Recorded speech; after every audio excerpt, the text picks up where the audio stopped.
King Tut, the ultimate stand-up history show. The Golden Sands Spectacular. If you use these videos to fall asleep, subscribe so you don't miss any new ones.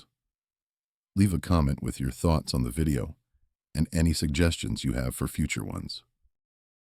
Ladies and gentlemen, step into the golden sands of ancient Egypt, where the sun blazes like a cosmic spotlight and the Nile flows like the world's first luxury highway system. Today, we're going to tell you the story of a boy who became a god, ruled an empire, died mysteriously at 19, and then spent 3,000 years as the world's most famous dead teenager. You know what? I'm your historian tonight, but I'm also your comedian, and we're about to dive into the most entertaining biography you'll ever hear. This isn't your boring history class. This is the story of King Tut, Egypt's ultimate teenage ruler, told like it should be. With humor, heart, and a whole lot of, did that actually happen? So grab your imaginary sun hats, and let's take a journey to ancient Egypt, where the pharaohs wore more eyeliner than a goth convention, where family trees looked more like family pretzels, and where dying at 19 made you historically famous for 3,000 plus years. This is the wild, weird, and wonderfully ridiculous story of Tutankhamun. Act 1. The Soap Opera Family Tree. The 18th Dynasty. A family drama for the ages. Ladies and gentlemen, before we meet our star, we need to talk about his family. And oh boy, what a family it was. The 18th Dynasty family tree of ancient Egypt makes modern reality TV look like a documentary about watching paint dry. Picture this. It's around 1400 BCE, and Egypt is like the ancient world's version of Hollywood. Powerful, wealthy, and absolutely bonkers. The 18th Dynasty is ruling, and they've got more drama than a soap opera marathon. Let me introduce you to the cast of characters. Amenhotep III, the party pharaoh. First, we have Amenhotep III, Tut's grandfather. Think of him as the ancient Egyptian equivalent of a party-throwing billionaire. This guy ruled for 38 years during Egypt's golden age. We're talking about a pharaoh so rich that he had 600 statues of himself built. 600. That's more selfies than a modern influencer. He threw parties that would make Gatsby jealous, built temples like they were going out of style, and basically turned Egypt into the ancient world's Las Vegas. But here's where it gets weird, and trust me, we're just getting started with the weird. Amenhotep III was married to Queen Tut, who was actually quite powerful. She wasn't just sitting around looking pretty, she was helping run the empire. Pretty progressive for 3,400 years ago, right? Akhenaten, the original religious revolutionary. Now, their son was where things went completely off the rails. Meet Akhenaten, originally called Amenhotep IV, who was basically the ancient world's first religious revolutionary / crazy uncle. This guy took over from his party animal father and said, "You know what? Forget all 2,000 plus Egyptian gods. We're going monotheistic, baby." Now imagine telling an entire civilization that worshipped everything, from crocodile-headed deities to cat goddesses, that they now had to worship one god. A sun disk called Aten. It'd be like showing up to a buffet and telling everyone they could only eat plain toast. The Egyptian people were not thrilled. Akhenaten didn't just change the religion. Oh no, that would be too simple. He also moved the entire capital city to a place he built in the middle of nowhere called Amarna, changed the art style from the classic Egyptian look to something that made everyone look like they were having an allergic reaction. Basically ignored running the empire because he was too busy staring at the sun and writing poetry to his new god. The priests? Furious. The people? Confused. The military? starting to wonder if maybe they should stage an intervention. The family tree gets pretzel-shaped. But wait, there's more! Because this is ancient Egypt, where keeping it in the family wasn't just common. It was basically required for royalty. Akhenaten was married to the famous Queen Nefertiti. You know, the one with the gorgeous limestone bust that's in every art history book? Yeah, her. But here's where our story gets soap opera level complicated. Genetic analysis has revealed that Tut's parents were, drumroll, brother and sister. That's right, folks. King Tut was the product of what geneticists politely call consanguineous marriage, and what the rest of us call family reunions gone wrong. Now, before you get too judgmental, remember that this was standard operating procedure for Egyptian royalty. They believed that royal blood was literally divine, so mixing it with commoner blood would dilute the godly essence. It's like they thought DNA was a fine wine that you couldn't water down. The result?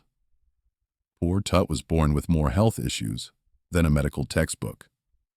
We're talking a club foot, a cleft palate, temporal lobe epilepsy, malaria, thanks to those ancient Egyptian mosquitoes, and probably a whole host of other problems that made his 19 years on Earth feel like a medical obstacle course. The name game. Originally, our boy was called Tutankhamun, meaning living image of Aten, basically named after his father's pet sun god. But plot twist. When the kid became pharaoh, he changed his name to Tutankhamun, meaning living image of Amun, the traditional god that his father had basically ghosted. It was like ancient Egypt's version of changing your relationship status on Facebook. Except instead of "it's complicated," it was abandoning monotheism and going back to the old gods. Act 2. The awkward teenage pharaoh. Becoming king at 9. The worst job interview ever. So there's little Tut, probably around 9 years old, and suddenly, he's pharaoh of the most powerful empire in the world.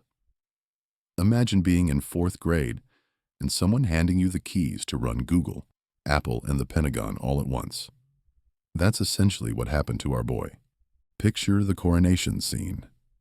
Here's this tiny kid, probably no taller than the ceremonial staff he's supposed to hold, wearing a crown that's bigger than his entire head, while thousands of people bow down and call him living God.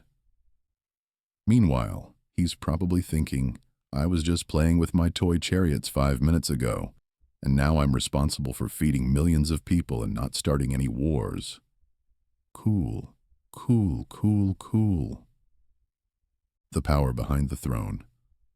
And Horemheb. But don't worry, Tiny Tut wasn't actually running Egypt by himself. That would be like letting a hamster operate a nuclear power plant. Instead, he had 2 advisors, and I'm using air quotes because these guys were basically running the show while Tut learned how to be pharaoh. Ay, the smooth-talking vizier. First, there was I, the Grand Vizier, who was possibly Tut's grandfather. The family tree is so tangled that even genealogists need therapy after studying it. Picture I as that smooth-talking uncle who shows up to family gatherings with expensive gifts and somehow always knows exactly what to say. He was probably in his 60s, had been around the palace forever, and knew where all the political bodies were buried, sometimes literally.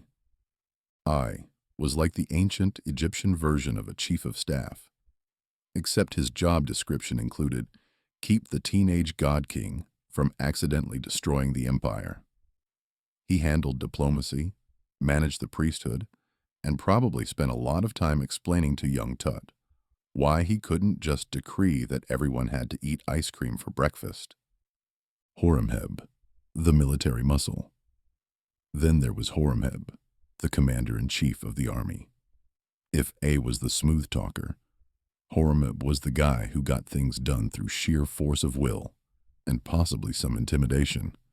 Picture him as that strict gym teacher who could make you do push-ups just by looking at you sternly. Horemheb was probably thinking, great, I've got foreign invaders trying to take over our territory, and my boss is a teenager who might not even be tall enough to see over his war chariot. But he was loyal, effective, and had that military precision that kept the empire from falling apart, while Tut figured out which end of the scepter to hold. These two were like the ancient Egyptian odd couple, the diplomat and the general, both trying to guide a sickly teenager through the complexities of running a superpower. It was probably like watching two people try to teach a puppy how to drive a Ferrari.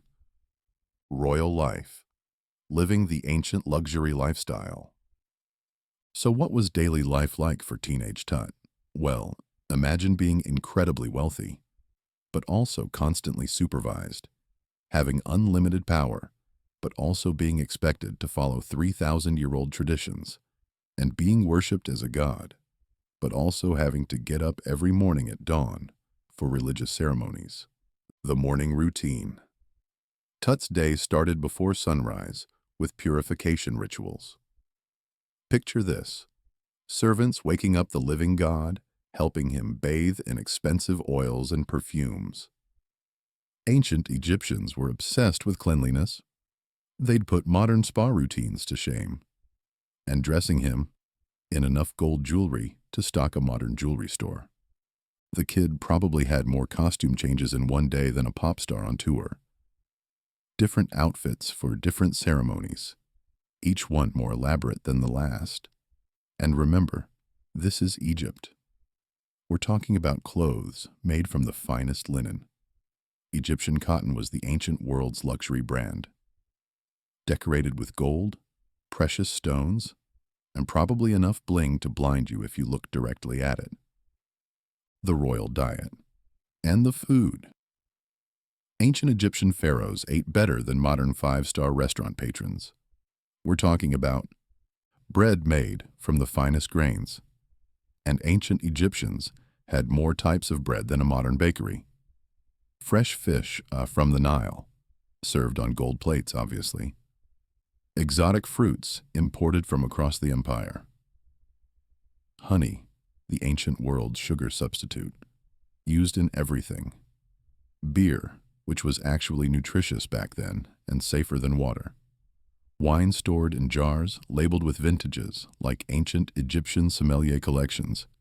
Meat from the finest cattle, and fowl that were probably better treated than most people. But here's the thing.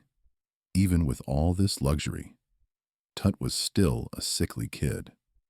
All the royal cuisine in the world couldn't fix genetics, and our boy was dealing with health issues that would make modern teenagers complain about their problems seeming minor in comparison. Education of a god king now. Tut's education wasn't exactly like modern school. There were no homework assignments on ancient Egyptian history, because he was ancient Egyptian history in the making. Instead, he learned hieroglyphic writing. Imagine learning a writing system where every word looks like a tiny picture puzzle.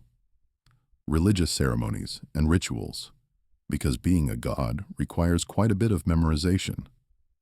Military strategy, even though he probably couldn't lift a real sword. Diplomacy. How to talk to foreign ambassadors without accidentally starting wars.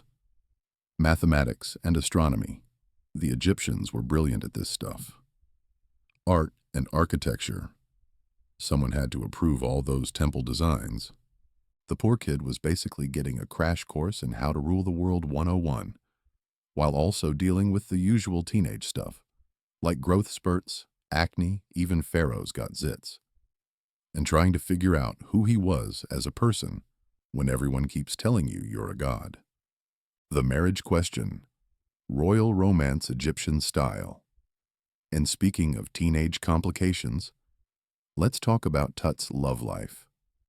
At some point during his teenage years, he married Ankhesenamun, who was, wait for it, his half-sister. I know. We covered this already with the family tree situation, but It bears repeating because it's just so wild from a modern perspective. Ankhesenamun was the daughter of Akhenaten and Nefertiti, which made her Tut's half-sister, probably. The family relationships are so complex that even ancient DNA analysis can't sort out all the connections. She was likely around the same age as Tut, which means we had two teenagers trying to figure out marriage, royal duties, and running an empire all at the same time.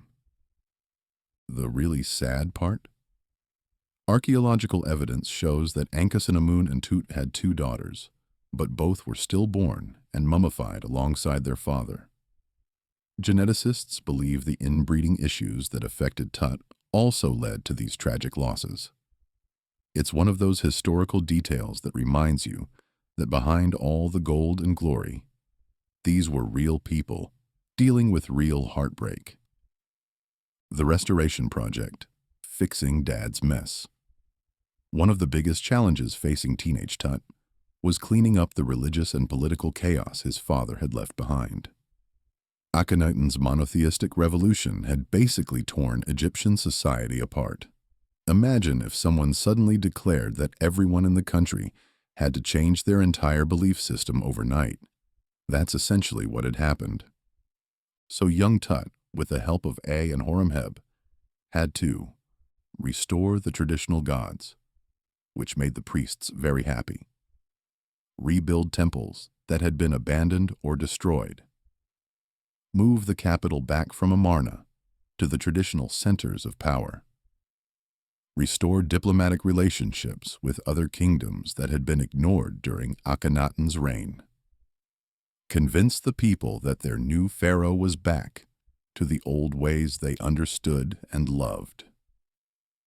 It was like being a teenager who has to clean up after the world's most elaborate house party, except the house was an entire empire, and the mess was three-dimensional religious and political chaos. The name change from Tutankhamun to Tutankhamun was just the beginning. Everywhere you looked, there were restoration projects, temples being rebuilt, statues being recarved, inscriptions being updated. It was the ancient world's biggest rebranding campaign, and it was being managed by a teenager with health problems and two very stressed advisors. Weird and wonderful Egypt. All right, everyone, let's take a quick breather and talk about some of the absolutely bonkers things that were normal in ancient Egypt, the stuff that makes you realize that every civilization has its quirks, but Egypt really took it to the next level. The Bizarre Daily Life Edition. Ancient Egyptians used crocodile dung as contraception. Yes, you heard that right. They thought crocodile poop had magical pregnancy-preventing powers. Imagine that conversation. Honey, I went to the pharmacy. What did you get? Well, they had a god for literally everything. And I mean everything. There was a god of toilets, named Dua, a god specifically for the noses of dead people, Kentikas, and a goddess of spit, Tefnut. Someone's job was to come up with these, and apparently they were really thorough. Ancient Egyptian makeup wasn't just for beauty. They believed it had magical healing powers. Both men and women wore more eyeliner than a 1980s rock band, and they thought it would protect them from evil spirits and eye diseases.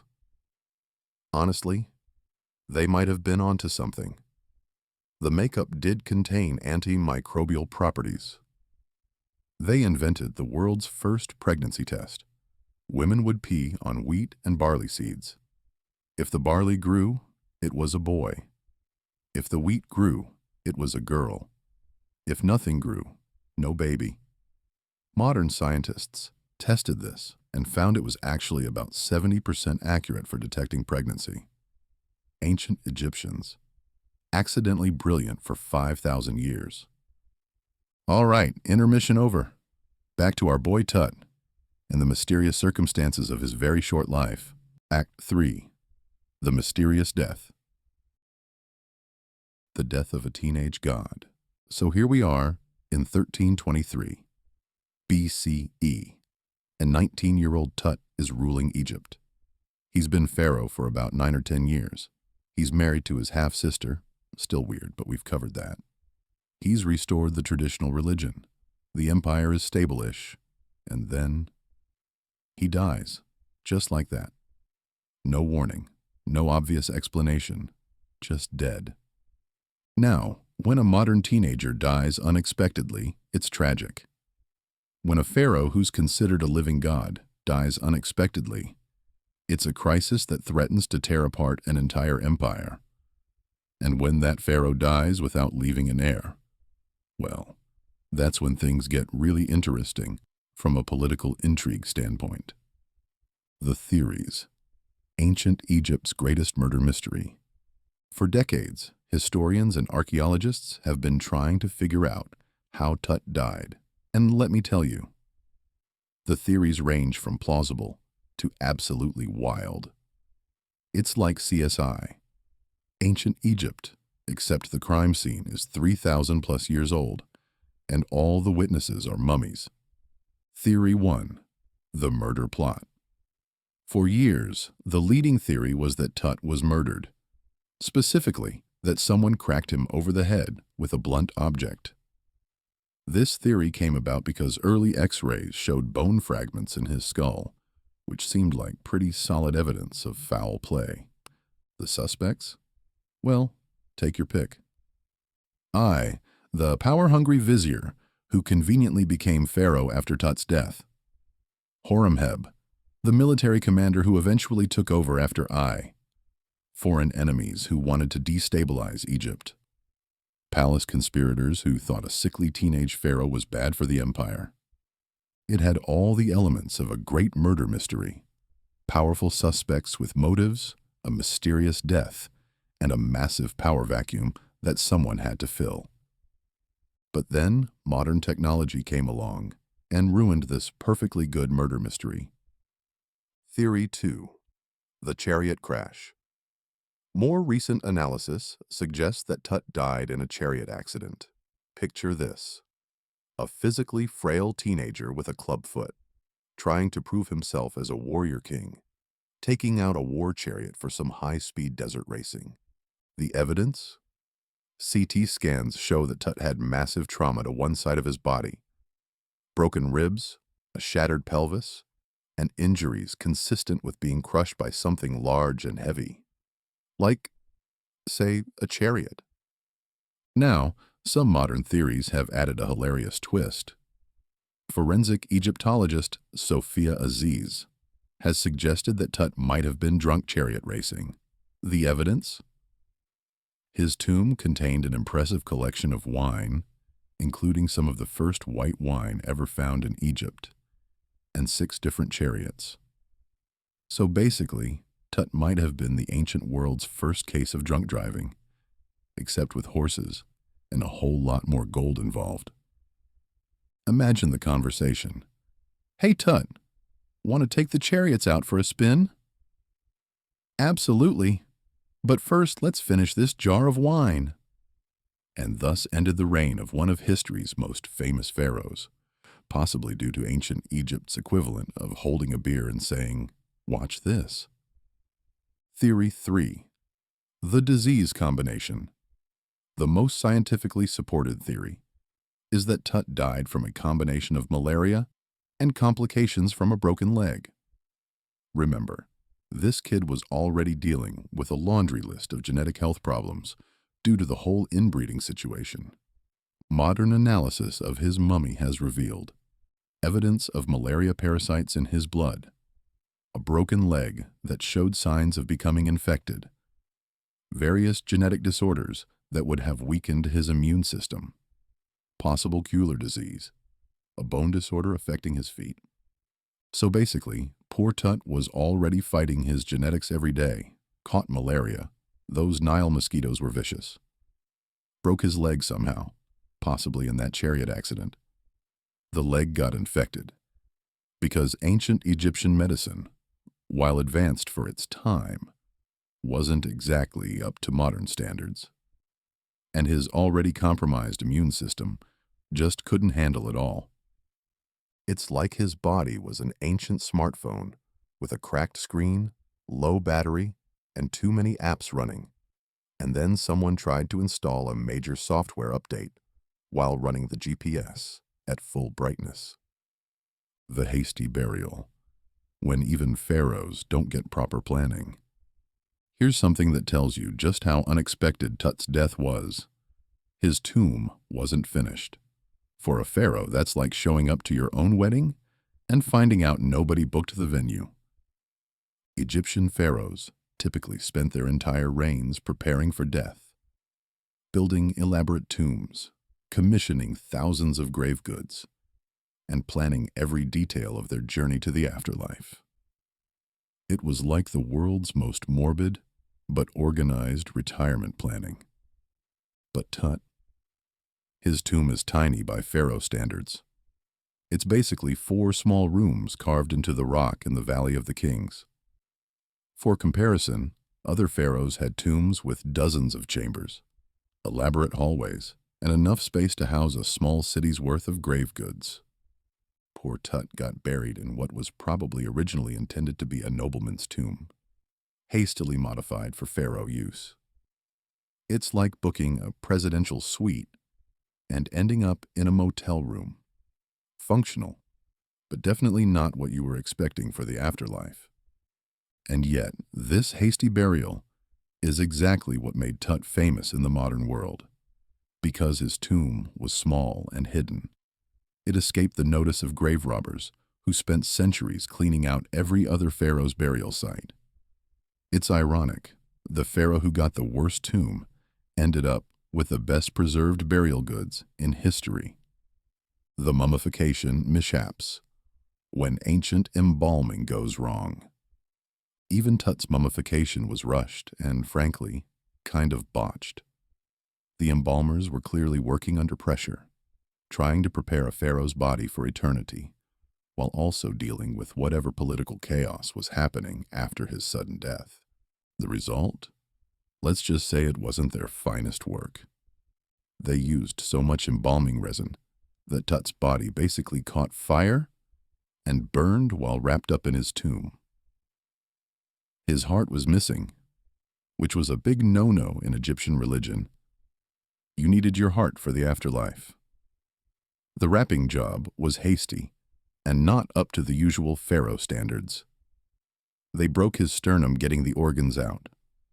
The whole process was clearly rushed compared to other royal mummies. It's like they were trying to perform ancient Egypt's most important religious ritual while also meeting an impossible deadline. The poor embalmers were probably working overtime, stressed out of their minds, trying to properly send a pharaoh into the afterlife, while the entire political structure of the empire was collapsing around them. But here's the thing. Despite all the rush jobs and mistakes, they still managed to create the most iconic mummy in history. That golden death mask, the nested coffins, the thousands of grave goods, even a hasty pharaoh burial was more elaborate than anything most people could imagine. Act 4. The Power Struggle and Aftermath. The Succession. Crisis. Musical chairs with crowns. So there's dead Tut. No living heirs, and suddenly the most powerful empire in the world has no clear ruler. In modern terms, it would be like the CEO of the world's biggest company dying unexpectedly without naming a successor. Except instead of a corporate takeover, we're talking about people who control armies and consider themselves gods. A-wise power. Grab. The smooth operator strikes. Remember A, our smooth-talking vizier? Well, it turns out all those years of being the power behind the throne had given him some ideas about being the power on the throne. The moment Tut died, A made his move. But here's where it gets interesting, and by interesting, I mean soap opera level dramatic. A was probably in his 60s, which was practically ancient by ancient Egyptian standards. Most people were dead by 40 back then, so A was like the ancient Egyptian equivalent of an energetic 90-year-old, taking over a tech startup. There's also evidence that I might have married Ankhesenamun, Tut's widow, to legitimize his claim to the throne. Imagine that wedding. Do you, take Ankhesenamun to be your wife?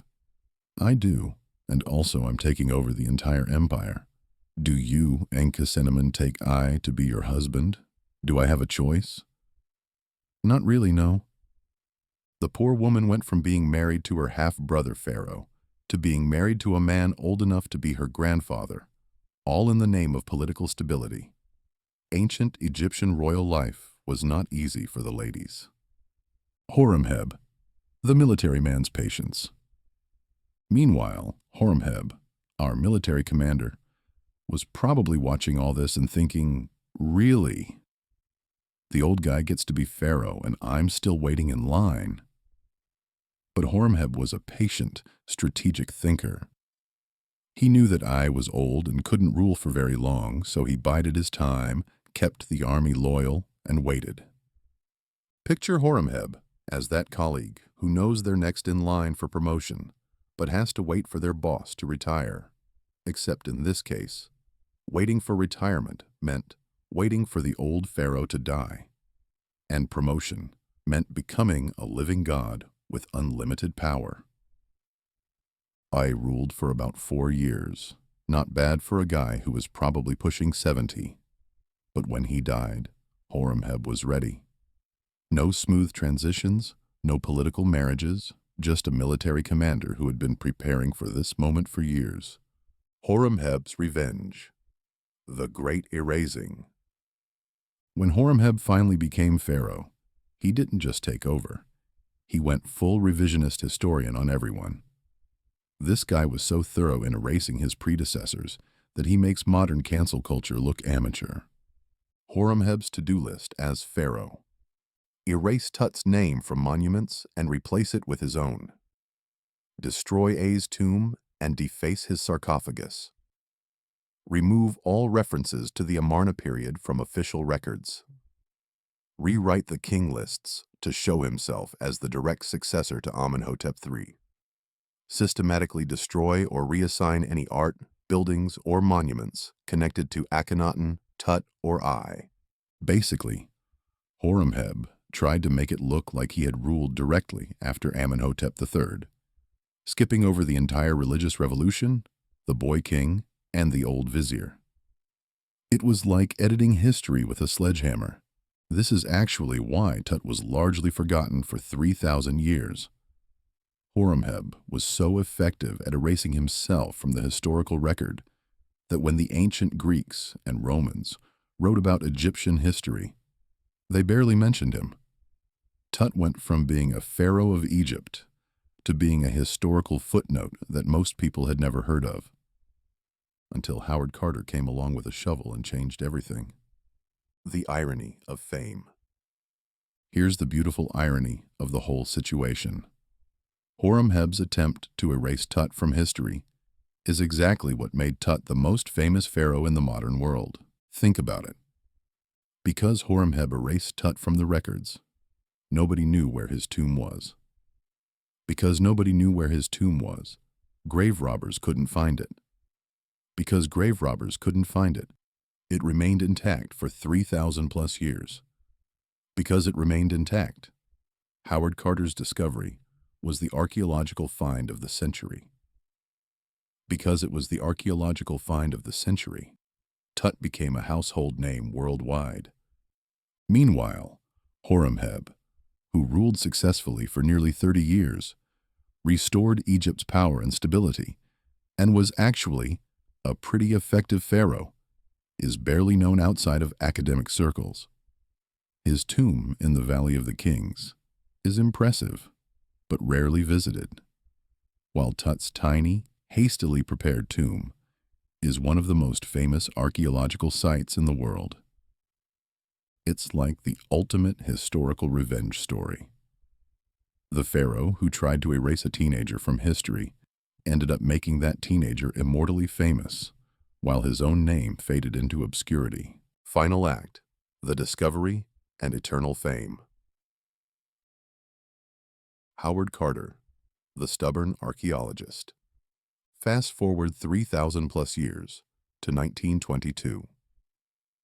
Egypt is no longer ruled by pharaohs. It's under British control, and the Valley of the Kings has been picked over by archaeologists for decades. Most experts think everything worth finding has been found. Enter Howard Carter, a British archaeologist who was basically the Indiana Jones of his era, except with more patience and better record-keeping.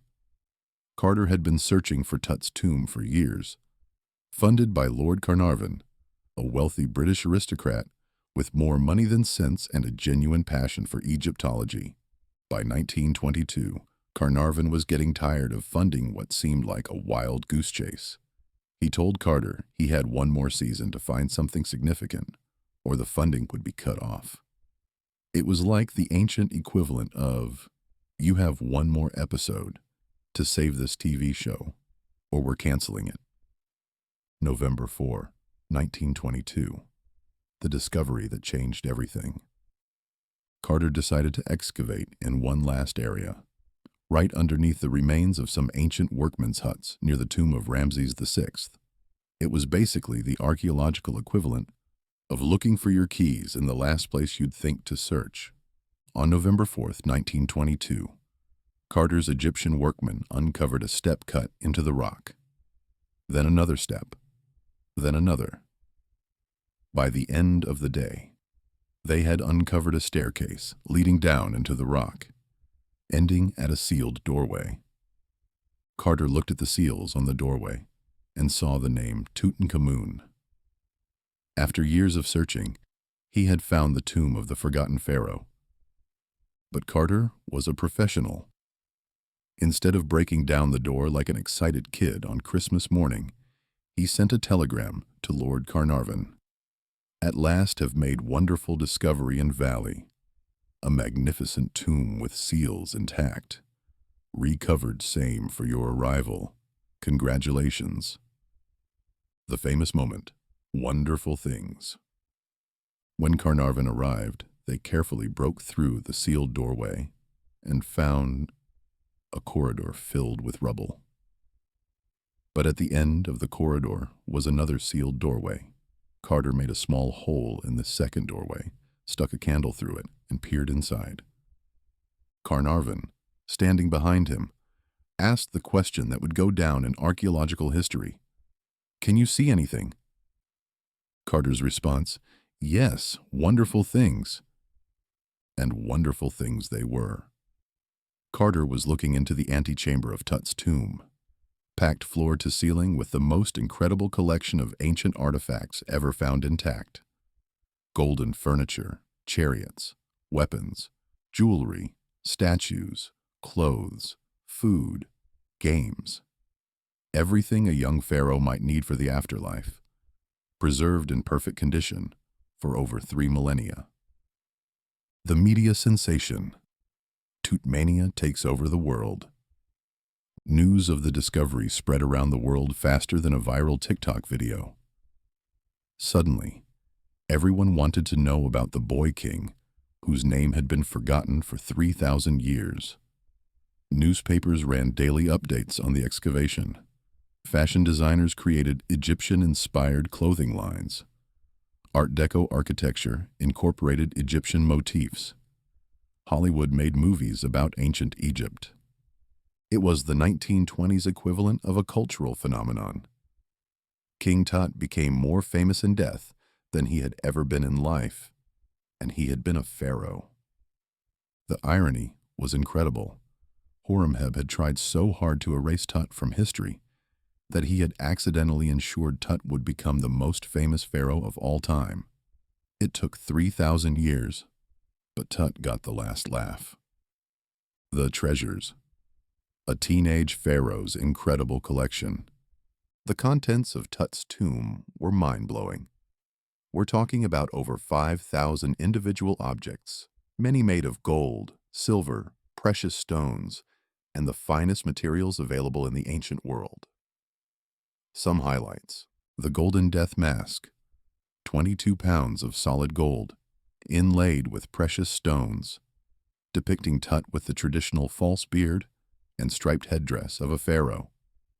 It's probably the most recognizable artifact from ancient Egypt, and it's absolutely breathtaking in person. The nested coffins.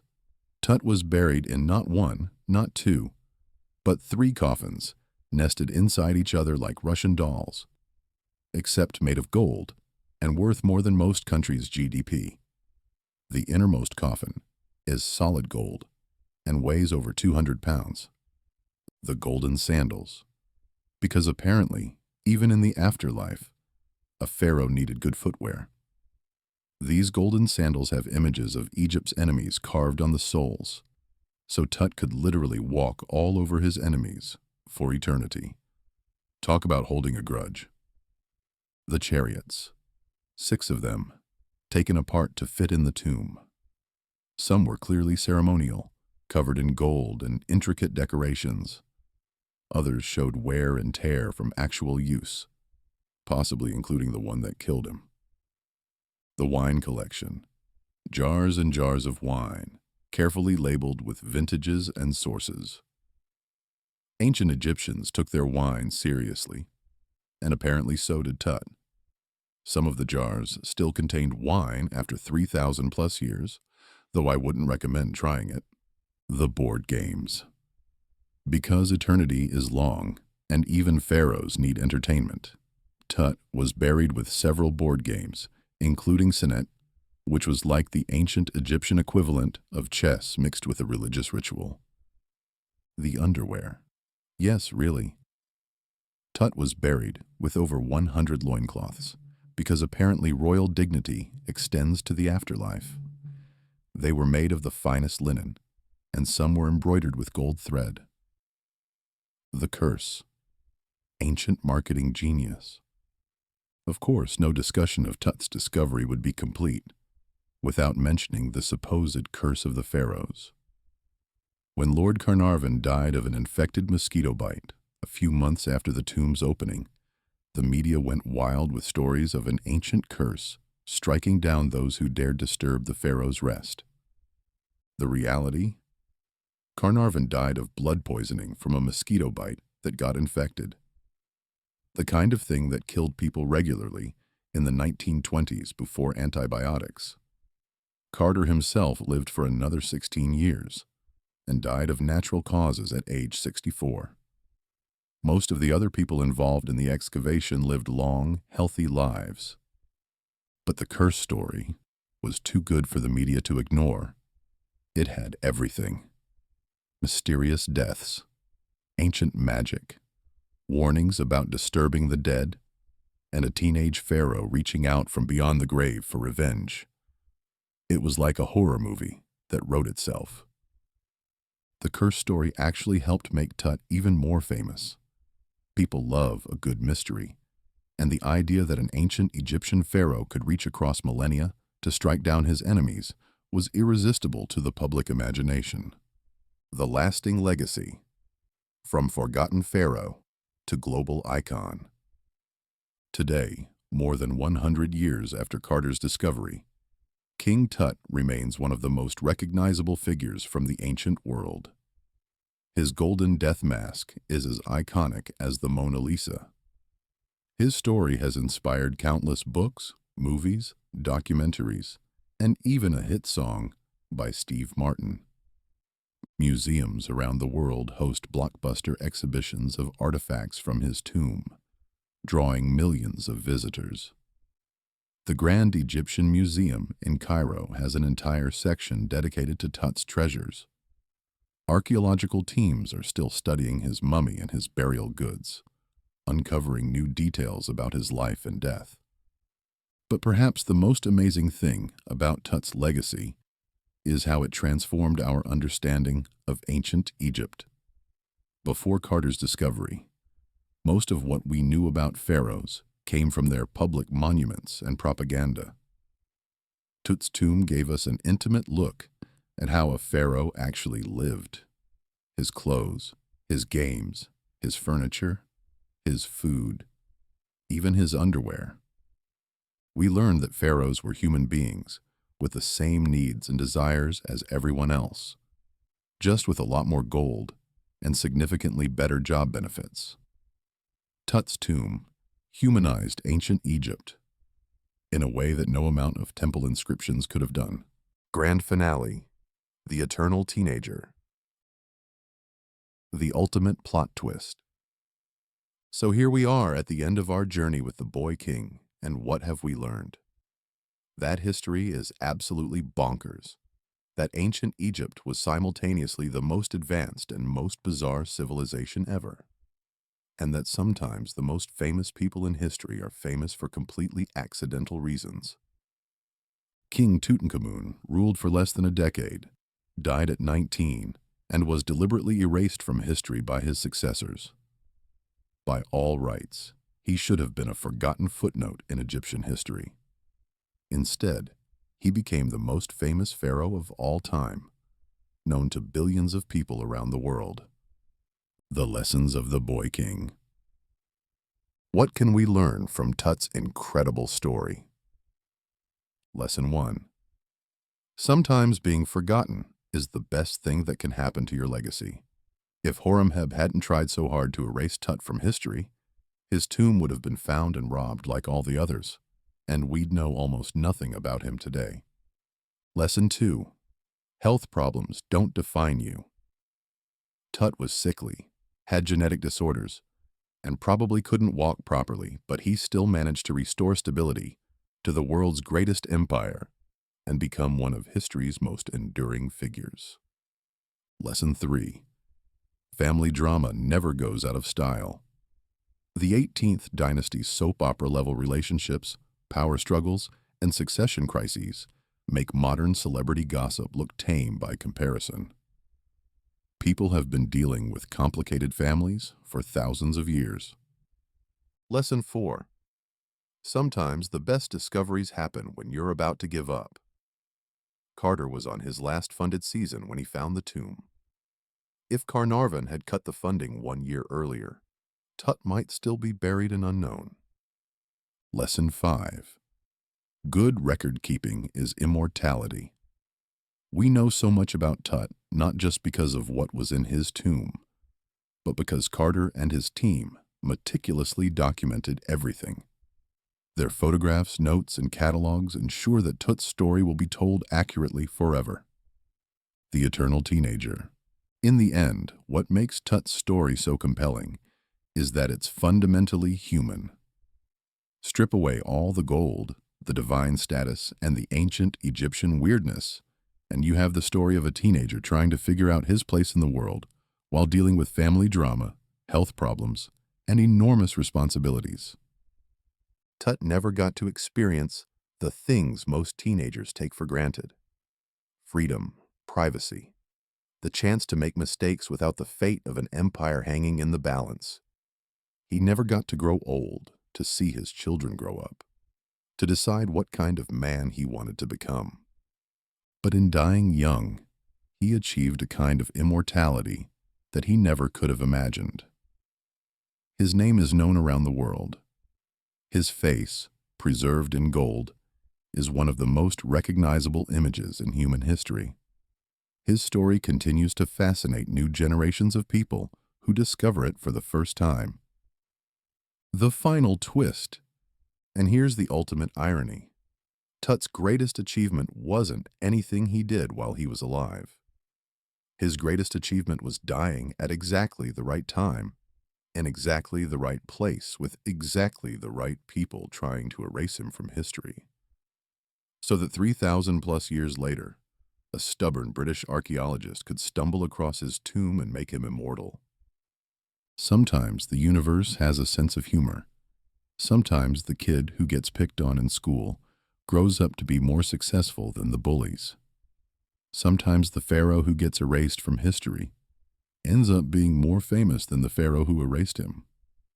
And sometimes a sickly teenager from ancient Egypt becomes the most beloved dead person in the world, proving that greatness isn't about how long you live, but about how well your story gets told. Curtain call. Ladies and gentlemen, that's the story of King Tutankhamun, the ultimate underdog, the accidental icon, the teenager who became immortal by being forgotten and then remembered in the most spectacular way possible. He lived for 19 years, ruled for less than a decade, was erased from history, and then became the most famous pharaoh who ever lived.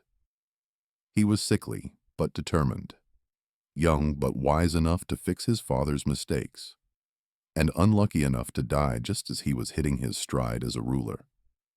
But most of all, he was human, a real person with real problems, real relationships, and real dreams, who just happened to be surrounded by enough gold to buy a small country. So the next time you're feeling like your problems are overwhelming, or like nobody will remember you, or like history is moving too fast and you can't keep up, remember King Tut. Remember that sometimes the most important thing you can do is just survive your circumstances with dignity. Try to make things a little better than you found them, and trust that your story, whatever it is, matters. Because you never know. 3,000 years from now, someone might discover your story and decide it's worth telling the world. Thank you, everyone. You've been a wonderful audience for this journey through ancient Egypt's greatest soap opera. King Tut would have loved to meet you all. He always enjoyed a good crowd.